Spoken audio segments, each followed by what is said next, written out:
Çərşənbə günündə çeşmə başında gözüm bir ala göz xanıma düşdü. Başını buladı, gözündən güldü, güləndə qadası canıma düşdü. İşarət eylədim, dərdimi bildi. Gördüm həm gözəldi, həm əhlidildi. Başını buladı, gözündən güldü, güləndə qadası canıma düşdü. Ələskərəm, hər elmidən halıyam. Ceyran sən dərdlisən, mən yaralıyam. Dedin şanlıyam, özgəm alıyam. Sındı, qol qanadı, yanıma düşdü.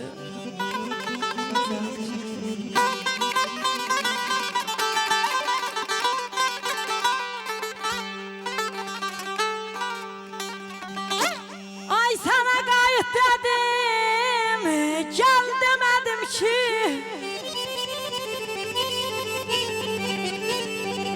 Sana qayıt dedim, gəl demədim ki. Ey sensiz keçən günə, il demədim ki.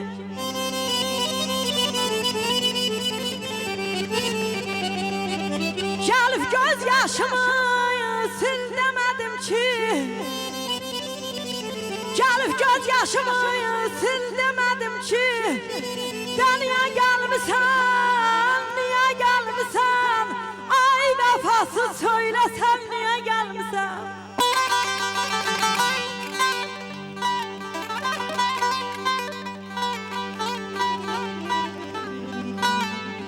Ay acay baxışında dərman qalmayıb. Acay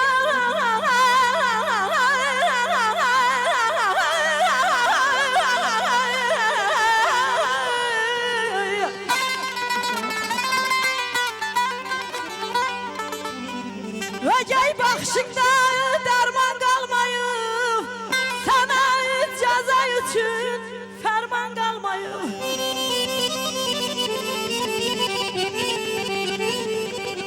Daha barışmağa güman qalmayıb. Ay daha barışmağa güman qalmayıb. Niyə gəlmisən, niyə gəlmisən? Ay aman, ay aman, aman, aman, aman,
Çok sağ olun.